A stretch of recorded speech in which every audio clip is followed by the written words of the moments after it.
Hi everyone, welcome. This is gonna be something a little different other than my usual bots of the streams. Oh, by the way, s- excuse my manners. Name's Sebastian Salazar, Vampire ITV tuber, variety streamer. Uh, so today isn't another stream. Today I just want to talk about something that I'm positively enthusiastic about, and that is where the vampire genre is heading towards now that we seem to be having this uh, renaissance of the monster genre in these later years. And I have prepared a little PowerPoint presentation, so I hope you will be able to sit through it for the next 4 to 5 minutes. But yeah, I would like to say that the vampire genre has started to slowly heal over the years. Motherfucker, can you just? There we go. You see, it's been kind of a crazy decade. A lot of things have happened. A monkey got shot. We saw the first black hole ever. A lot of people got sick. AI got into everybody's hands, and well, yeah, a lot of things happened during that decade. But I would like to, lead your attention towards the fact that vampires have slowly been gaining their status as monsters of respect and awe once again. I mean, some of you may remember back in the day, and I'm talking like early 2000s in the 90s, vampires used to be cool. Vampires used to be scary. Vampires used to be, Blade. You will see them in Buffy the Vampire Slayer, Underworld, many other works of movies, TV shows, video games, even music. But then, on the 21st night of November of 2008, everything just went to shit for everybody. Not just vampires, werewolves also got, some of this, they got some slack from this, but vampires, man, the reputation of vampires just went down the gutter.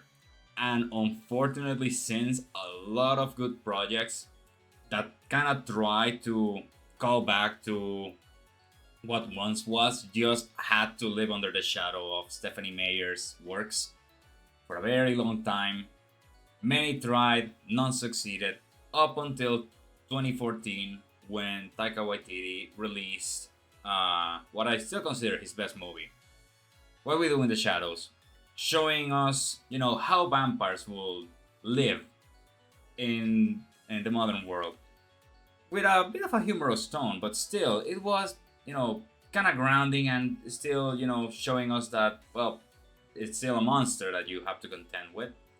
And that was just in movies. Video games also had some attempts, but I think that where things started looking up for us was with the release of the Blood and Wine expansion for The Witcher 3, having us go visit the land of Toussaint, away from all the conflict with Nilfgaard and I forgot what the other place was called. Uh, but having us go against actual vampires, not just the regular ones that we had seen uh, in Novigrad and other areas of The Witcher, but actual intelligent vampires, proper vampires, such as Regis, pitting us against Deadlaff, and even getting to see, what an elder vampire looks like, how terrifyingly powerful these beings are in the world of Sapkowski. Bandai Namco also decided to pitch in with Codebane, which was an interesting proposal. It was sort of a spiritual successor to the God Eater series.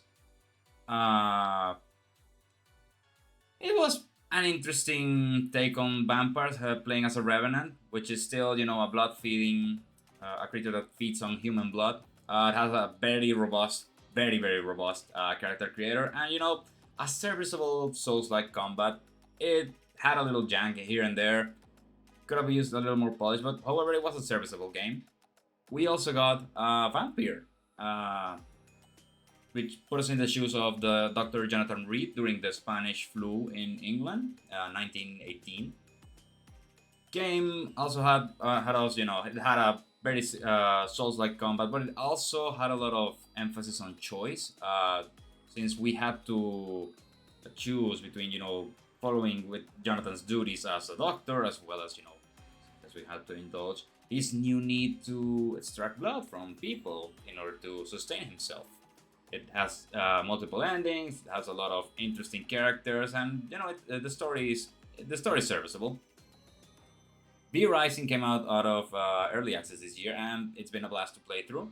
Uh, allowing us to claw our own part of the world of Bardoran, making our own dream castle to rule from, as well as take on interesting bosses. It even has its own Castlevania crossover items.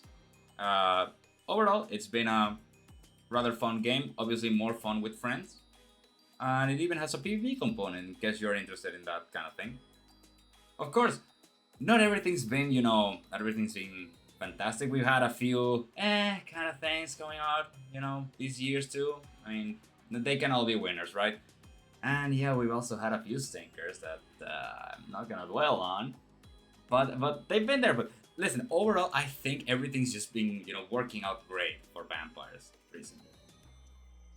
And well, we have a lot of things to look forward to. Well, recently Nosferatu came out in theaters, Robert Eggers' Nosferatu, and honestly, that was very close to a masterpiece.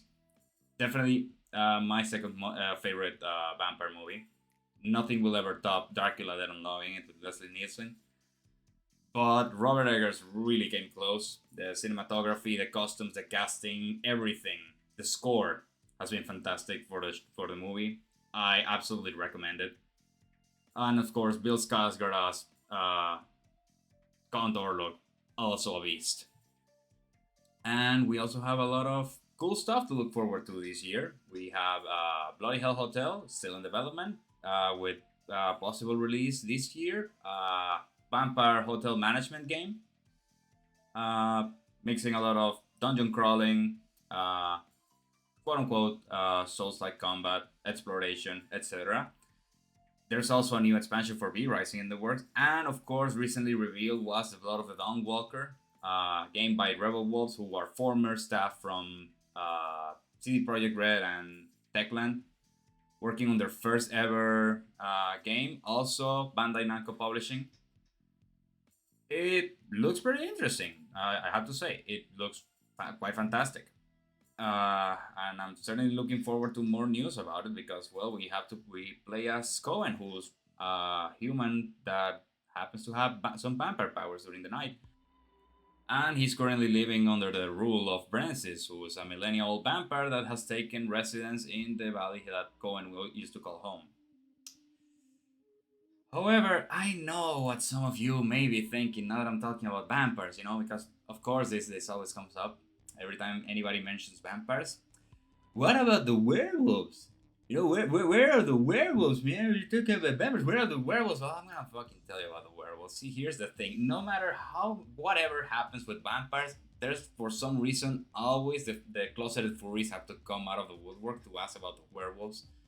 I don't know why. This doesn't happen the other way around. Whenever there's like a new werewolf project, you don't see any vampire fans coming out to ask, oh, what about the vampires? Where are the vampires? No, that doesn't happen. You don't see any god chick from Tumblr coming to whatever werewolf thing is going on to ask where the sexy vampires are. And honestly, let me tell you, if your fandom etiquette is worse than one of those god chicks, you need to look inward, my man. But yeah, I also don't want to leave you wondering what werewolves have had all these years. So here, let me give you just a quick sample of all the things that have come out starring werewolves or having werewolves as enemies somehow. Of course, you can say, oh, but not all of these are good. Like, oh, some of these were bad, or some of these haven't released yet, or this doesn't technically look. If it has people turning into a wolf, it's a werewolf thing. Okay, you can think about it however you want. However, what is a werewolf if not a man turning into a wolf or a wolf taking the shape of man? And all of these fill that quota. And of course, there's way many more that have released in this past decade, with many more to come as well. However, this is not a werewolf channel. Anyway, that's gonna be it. Hope you at least were very entertained hearing me rant about this shit. Be sure to subscribe because I'll probably be posting more stupid stuff like this, as well as more bots. Feel free to drop by on Twitch where I'm streaming. Gonna be playing some of these games that I've mentioned before as well. So keep an eye out for that. Anyway, that's gonna be all. Hope you all have a good time and see you around.